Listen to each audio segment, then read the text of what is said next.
Here today with Kim from Kim's Canines, and I'm walking with her and her son Noah and Katreya and all of these awesome happy doggos. They are in doggy heaven right here. She's going to tell us a little bit about her business.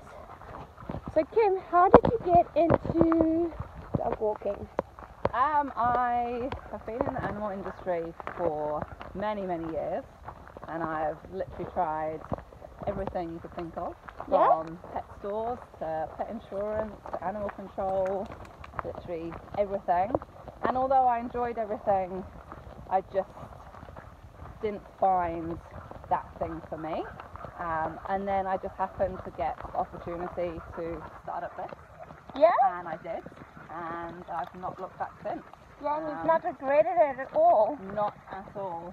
I've been doing it for 4 years now. Wow. Noah gets to come with me, which is pretty awesome. And yeah, rain or shine, it's just you are here. Yeah. Well, it definitely looks like the best job. I mean, this is your office. I know, right? That is pretty amazing. Also have Kim's Canines accessories. Yes. Yeah, so because you need a lot of leads, right? Yeah, Is that how it came about? Yeah, or? pretty much. So I use a lot of slip leads, and I was finding it quite hard to find good ones. Yeah. So I was like, oh, surely I can try and make something myself. And I Yeah, did. because you know exactly how long you need it to be and what kind of material you want. So I tried it, and then after a bit of time, people started asking me for them, and I was like, oh, okay, perfect. maybe I can make something out of this, and yeah, just have that as a side business. Oh, So that's great. pretty good. But I saw you have like collars as well. Yeah. Like Riley's and MJ's, like they're in the made of paracord. Yes, yeah. So the ones that my guys are wearing are like a collab collar between me and Wild Dog. Yeah. So it's half and half. Oh, cool. Yeah. Okay, that makes sense now. Because the whole thing isn't that. No. That's really neat. Yeah, so it was really cool, and it's great because I was struggling to make my collars adjustable. Yes, and that way you can. Yeah, me and Rachel had a chat and put it together, which is really awesome. You're not just a dog walker, like you also train a lot of dogs. Yeah.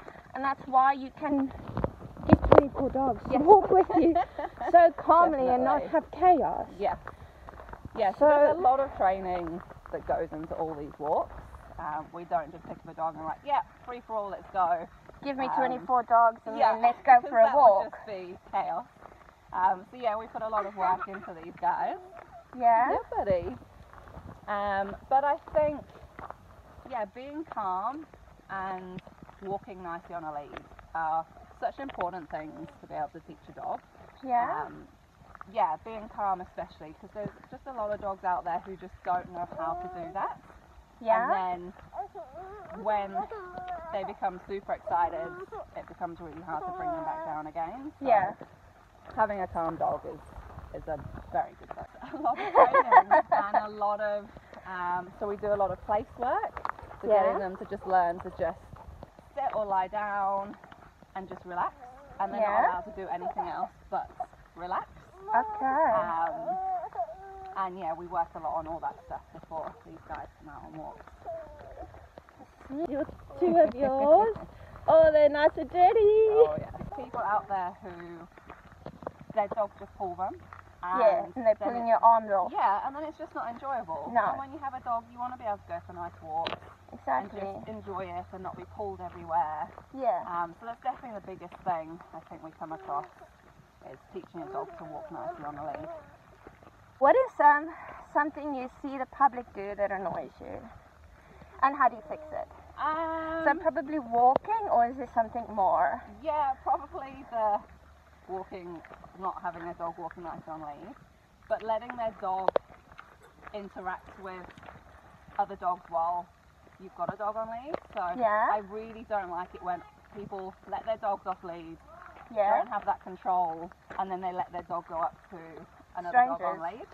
And and jump over people and just not having that control off lead. Your dog shouldn't be allowed that freedom if you don't have that control over it.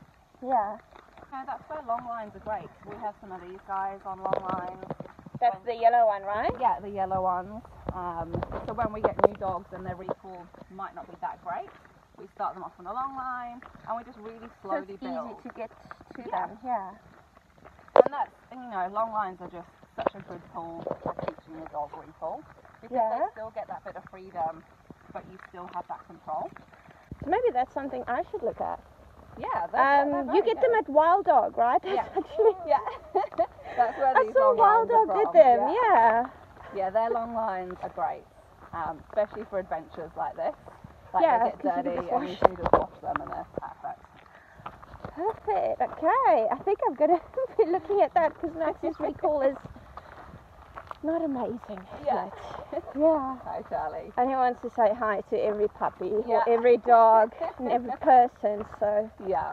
It's good to be able to, like, when you talk about socialization for a dog, that doesn't necessarily mean your dog goes and says hi to every person, every dog. Like, socialization means you can go out and not do that and they just ignore things. Okay. Yeah. So there's a group of really good trainers out there. It's just doing your research into what you're looking for from a trainer, and just making sure that they work how you like to work.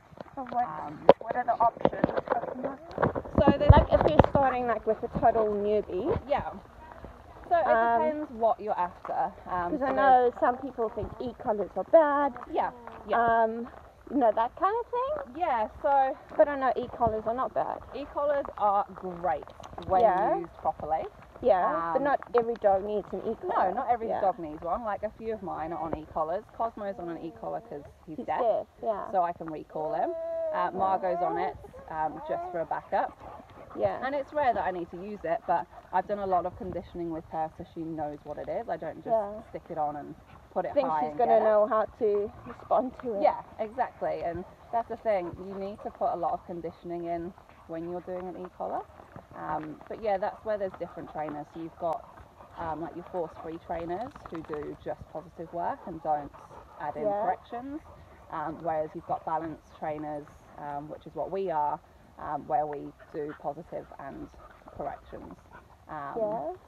Just so it's super clear that this is what I want you to do and this is what I don't want you to do. Yeah. So you'll tell a dog if he's not doing the right thing. Yeah. Instead of only rewarding the good stuff, you'll actually say, Yeah. Okay. And that's just what we use, like negative markers, like and then give them that choice to make the right decision.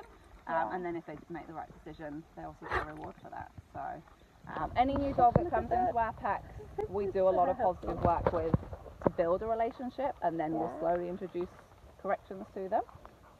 But yeah, find a trainer that you agree with. Yeah. Sure. Riverhead Forest is Can amazing. anybody come here? Yeah, anyone can come here. So this is open to the public? Yeah, and there's so many tracks. It's Yeah. just amazing. Like you can just stick on the main tracks and stay safe. You can go right off into the bush if you want to and go on a big adventure. It's just, there's water, there's grass, there's trees, there's open spaces. There's no toilets. There's no toilet, so be prepared for that. But otherwise, it's But you such a could go. So is there a big difference between like the balanced and the one that only does force-free. Yeah. Yeah, so there is a big difference because So is it the one only gives treats? yes, the force-free And the other just one rewards. says no if something isn't good. Yeah, that's pretty much the biggest difference. Is force-free just like to use positive and Which reward. one's better? It's your own personal opinion, to be honest. Like, I'm a balance trainer, so that's what I go with. But yeah, it's up to you. I didn't know about that. I didn't know there was actually a difference. Yeah, and I don't think a lot of people do. But it's like when you have a kid, for their own safety, there are times you have to say no. No, exactly. Like, you can't just let your kid run out and just Into give the it, street. and then give it a treat because it comes back. Like, you need, Don't same with do dogs, that. you need to Yeah. teach those boundaries. Yeah. So that's where it comes in useful. It's really cool. No magic in when you see people walking all many dogs. Yeah. There's no magic. It's just a lot of training, a lot of patience. So it's basically like a small pack that eventually becomes Yeah. bigger. It's not, let's pick up 24 dogs. No, we definitely And walk started them. small and slowly build up. And we take our time with new dogs. Like we will do individual stuff with them first and then slowly introduce them into the pack. So Yeah. it's just about time, patience, and just making sure you have that control over everyone. Cool, thank Yeah. you. No worries, Thanks so thank you. much.